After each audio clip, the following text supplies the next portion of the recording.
So just remember, there is rice at home. Okay, this is your motto for the next 6 months to a year. There is rice at home. You are not living in the UK, you are just existing in the UK, and let me explain what I mean by this. The UK is finished, it's on its arse, let's be honest. Cost of living is going through the roof, taxes are going through the roof, people are in the worst positions that they've been in their life. It's getting to the point now where if you're like 20, 30 years old, this is the worst position that you're ever gonna, that you've been in your life. There's people out there working minimum wage jobs and working part-time on the side and still not having enough money to feed their family. And this is the whole consensus with what I'm talking about. People in the UK are literally just earning money to survive, to just exist. You're not enjoying your life. You're not having spare money at the end of the month to go and, I don't know, maybe you want to go on a weekend away. The government of the UK has hit us with a 3-hit combo that was designed to knock us out. It's like a jab, hook, uppercut. First thing, which was the jab, they printed so much money during the mismanagement of the crisis that the money that they printed created what is called hyperinflation. So that pile of cash that you've worked for all your life, that's sitting in the bank, the rainy day amount that you thought you put away, that's now worth a lot less than it was just last year. The hook, well, they went after your investments as well. So traditionally, when we have hard times, things like gold, silver, some safe haven stocks, all of those have crashed, all right? They've crashed gold, they've crashed silver, they've crashed the S&P 500, they've crashed everything. All your investments are in the gutter. Now for the uppercut. Due to gross mismanagement and a whole bunch of factors, things are starting to go up. Energy prices are going up, inflation, everything costs a lot more. So energy prices are skyrocketing, the prices of things in the supermarkets are skyrocketing, the supply chain is grounding to a halt. Basically, you have no money, your investments are crap, and you can't afford a darn thing. I predicted in August that the UK would be in recession within 6 months. So here we are, February, 6 months later. Where are we? In recession. And I explained firsthand what would happen. I explained how it would happen, and I explained that rising interest rates combined with rising costs, we're going to cut spending and we're going to push the consumer into tightening their belts as they had to cut costs. This recession was caused due to the decline of economic growth. The main cause of a recession is when people face difficulties and have to meet debt obligations. Why are so many British people in debt? Maybe it's something to do with the fact that they can't afford to live with cost of living crisis. In turn, all their disposable income then goes on interest rates, which means that they don't have money to spend on products, which means reduced investments and reduced consumption. Now, normally a recession is caused due to high levels of unemployment.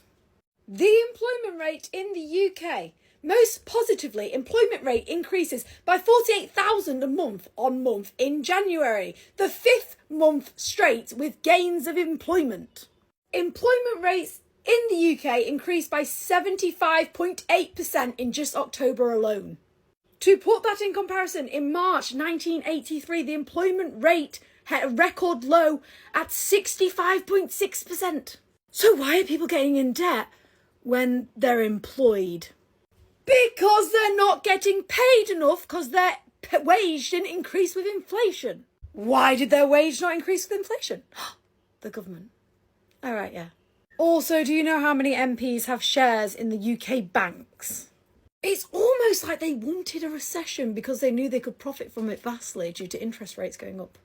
You're in a big shopping mall that's usually busy, and gradually the shoppers decrease and there's less people shopping. Because there's less people shopping in these malls, employers are losing money because they're not selling as much produce. So in order to keep up with the cost loss, they may, get rid of one employee or another. Or they may stop the hiring process altogether. This means not only is the business affected because there's not as much people spending money, but the employees are affected because they're just not making as much money either. Or they don't even have a job at all, which means customers just don't have the income to spend. It's like a cycle. Well, a recession typically happens when this happens over 2 quarters of the year, or in our case, 6 months. If you watch the news and you've been keeping track with everything that's been going on lately, it's probably no shock that a recession has been announced and you probably saw it coming long before.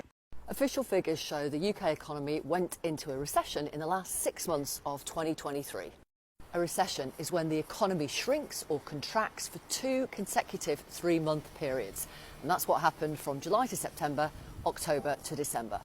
We measure whether the economy grows or shrinks through something called gross domestic product, or GDP. GDP is all the economic activity of you and me, of workers, of governments, of businesses, of companies, of organisations. So how much we spend, how many jobs are created, how much tax we pay, how much the government spends, that kind of stuff. So if we're in a recession, what does that mean for you? It might mean your boss freezes your pay because they can't afford to give you a pay rise. It might mean the place where you work makes people redundant because they can't afford to employ so many people. It might mean you spend less in the shops. It might mean if fewer people are working, the government gets less in tax, so they can't spend as much. The government can use growing GDP, a growing economy, as evidence that it's managing the economy well. And if GDP falls, then opposition politicians will use it as evidence. They will say the government is running the economy badly. Two things I've clocked that the UK will always have money for. Number one is a war. Number two is one stupid initiative that nobody asked for. Who asked for a Windrush line?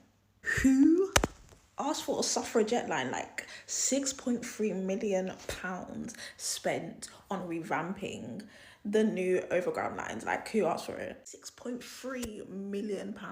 You know, there's children on half term right now that do not have food.